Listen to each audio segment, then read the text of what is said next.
রমজান মাসে যাই মাদ্রাসার আদায় টাদাই করতে, তাতে করে দেখতে পাওয়া যায় বিশাল কলকাতায় 5 তলা বিল্ডিং এর মালিক, বিশাল ধনী লোক।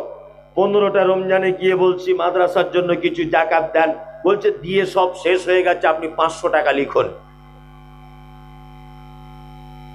ও যদি 1 কোটি টাকার যদি মালিক হয়, 2.5 লাখ টাকা জাকাত, তাই তো? তো ওর কাছে কলকাতায় কত লোক গেছে ওর কাছে, আর ও কত দানির বেটা যে 2.5 লাখ টাকা 10 দিনে শেষ করে দিয়েছে। তার মানে আমার মতো কথা সবাইকে বলেছ, সবাইকে আমার মতো, যে দিয়ে সব শেষ হয়ে গেছে। তারপরে দেখা যাচ্ছে কাউকে দেয় নাই। 2.5 লাখ টাকা জাকাতের মধ্যে 1 লাখ টাকা বিলি করেছে, 1.5 লাখ টাকা নিজে বউ ছেলে পিলে মিলে খেয়ে নিয়েছে। আর একটা কথা বলি, মুর্শিদাবাদ মালদাতে এরকম হয় কিনা আমার জানা নেই। রমজান মাসে কিছু মানুষ তার জাকাতের টাকা বার করে শাড়ি আর লুঙ্গি কিনে বিলি বন্টন করে। করে করে কেন? শাড়ি আর জাকাত দিলে, শাড়ি যদি কিনে দেন, লুঙ্গি যদি কিনে দেন, জাকাত হবে না। কারণ জাকাত হচ্ছে গরিবের হক, তার টাকা। তার টাকায় মোস্তানি করে আপনি কেন শাড়ি কিনতে গেলেন? মোস্তানি করার জায়গা পাও না? তার টাকা, গরিবের টাকায় তুমি কেন লুঙ্গি কিনতে গেলে? আর ওকে যদি সবাই যদি লুঙ্গি দেয়, ঈদের দিনে ও খাবে কি? ওকে সবাই যদি শাড়ি কিনে দেয়, ও ঈদের দিনে হালুয়া পোলাও করবে কি করে গরিব মানুষ? এটা একটা প্রশ্ন আসে কি আসে না? আছে। আপনার উচিত আপনি তাকে টাকা দিয়ে দিবেন। আপনার টাকাতে সে লুঙ্গি কিনবে, সে ব্লাউজ কিনবে না, সায়া কিনবে না, শাড়ি কিনবে, সেটা তার ব্যাপার। আপনি জাকাত দেওয়ার পরে যে মালটা সলিড থাকবে, সেই মালটা থেকে কিছু আপনি শাড়ি কিনে, আপনি ব্লাউজ কিনে, আপনি লুঙ্গি কিনে, আপনি জাকাত নয় দান হিসাবে বিলি বন্টন করতে পারবেন। আর একটা কথা মাঝখানে বলে রাখছি, সেটা হচ্ছে এই, অনেক মানুষ নিজে ঈদের দিনে যে লুঙ্গি পরে ঈদের নামাজ পড়তে যায়, ওইটার দাম 550 টাকা, আর যেটা বিলি করে ওটার দাম 250 টাকা। হয় না? নিজে নামাজ পড়তে যায় ওই লুঙ্গিটার দাম 500, আর গরিবকে যেটা দিয়েছে ওর দাম 250। ওর ইমানের খাতরা আছে। কারণ মুহাম্মদ সাল্লাল্লাহু আলাইহি ওয়াসাল্লাম বলেছেন, মোমেন সেই, সে নিজের জন্য যেটা পছন্দ করে, তার অপর ভাইয়ের জন্য যেন সেটা পছন্দ করে। গরিব মানুষ, ওর বউকে তুমি 150 টাকা শাড়ি দিতে গেলে কেন?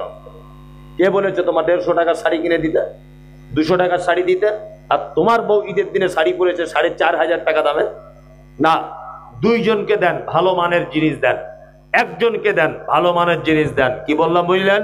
চলুন নাম্বার 5, তাহুজ্জাল বাইত। মুহাম্মদ সাল্লাল্লাহু আলাইহি ওয়াসাল্লাম তিনি বলছেন, তোমরা কি করবে? মক্কা মদিনা থেকে ফেরত আসার মতো টাকা যদি তোমাদের কাছে থেকে যায়, তাহলে তোমরা কি করবে? হজ করে নেবে। এই 5টা জিনিস সম্পর্কে ছেলেটি আল্লাহর নবীকে বলছেন, আল্লাহর নবী, আমি এর বেশিও করব না, কমও কিছু করব না, আমি কি জান্নাত যেতে পারবো? বিশ্ব নবী বলছেন, অবশ্যই তুমি জান্নাত যেতে পারবে। তাহলে এখানে 5টা ভালো কাজ বলে দিলাম, তাই তো? এক নম্বরে হচ্ছে সমস্ত ব্যাপারে গোলামি করতে হবে কার? আল্লাহর। 2 নম্বরে হচ্ছে আপনাকে যাকাত দিয়ে দিতে হবে। 3, ফরজ সালাত ত্যাগ করা যাবে না। 4, আপনাকে হজ করে নিতে হবে। 5 নম্বর হচ্ছে শিরিক করা যাবে না। এই 5টা কাজ যদি কোনো মানুষ বেঁচে থাকতে পারে, আল্লাহ নবী সাল্লাল্লাহু আলাইহি ওয়াসাল্লাম বলছেন তুমি জান্নাত চলে যাবে। ছেলেটা বলছে, আল্লাহ রাসূল, আমি এর বেশিও কিছু করব না, আমি এর কমও কিছু করব না, তাহলে কি আমি কি জান্নাত যেতে পারবো? নবীজি বলছেন, অবশ্যই তুমি জান্নাত যেতে পারবে। আল্লাহ সুবহানাহু ওয়া তাআলা সূরা আন-নাহল আয়াত নম্বর 97, ওই কথা বলতে বলতে এতদূর পর্যন্ত এলাম। আল্লাহ সুবহানাহু ওয়া তাআলা বলছেন, মান আমিলা সালিহান মিন যাকারিন আও উনসা আও হুয়া মুমিনুন ফালানুহিয়ান্নাহু হায়াতান তাইয়্যিবাতান ওয়া লা নাজজিআন্নাকুম আজরাকুম বিআহসানি মা কানু ইয়ামালুন। শোনো, নারী পুরুষ যে কেউ হও, পৃথিবীতে যদি আমলে সালেহ যদি করো, আল্লাহ বলছে দুনিয়াতে প্রাইজ দিয়ে দিব। 2, আখেরাতে কল্যাণ দিব। তুমি যেটা করতে তার থেকে অধিক বেশি কল্যাণ তোমার জন্য অপেক্ষা করছে, তার নাম জান্নাত। আল্লাহ তুমি আমাদের সকলকে জান্নাত কবুল করে নাও, আমিন আমিন বলুন, আমিন।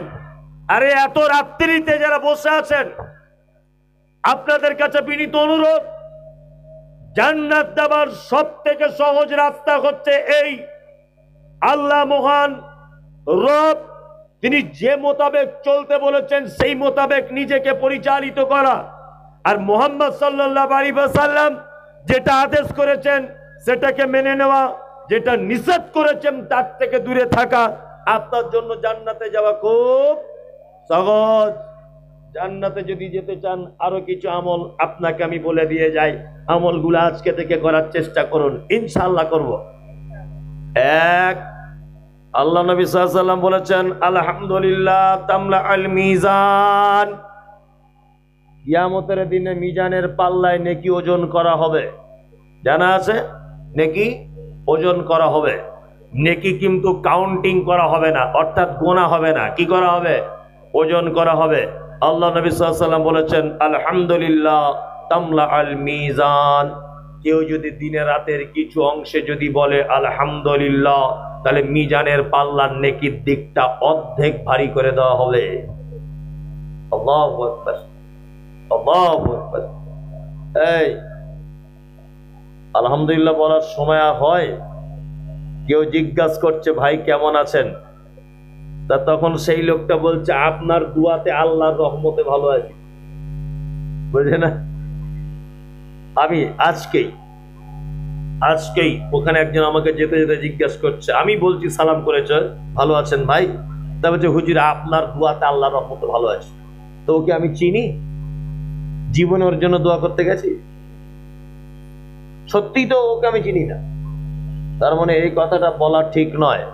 কেউ জিজ্ঞাসা করছে ভাই কেমন আছেন, ডাইরেক্ট বলুন আলহামদুলিল্লাহ, আলহামদুলিল্লাহ, ডাইরেক্ট বলে দেন, এতটুকুই, এছাড়া আর কিছু নয়। পানি পান করার পরে কি বলতে হয়? আলহামদুলিল্লাহ। আপনি ভালো একটা জিনিস খাচ্ছেন, খুব স্বাদ, মাংসটা খুব টেস্ট, ফলটা খুব টেস্টফুল, কি বলবেন? আলহামদুলিল্লাহ।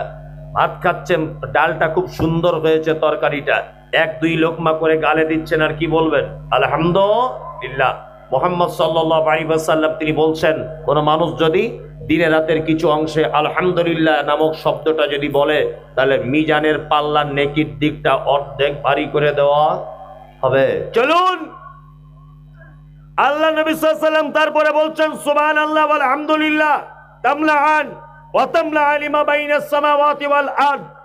কেউ যদি সুবহানাল্লাহ আলহামদুলিল্লাহ মিলিয়ে যদি কিছু সময় বলে, তাহলে বাইনাস সামাওয়াতি ওয়াল আরদ, আসমান এবং জমিন তার মধ্যখানে যা কিছু আছে আল্লাহ ইচ্ছা করলে নেকিতে ভরপুর করে দিতে পারে।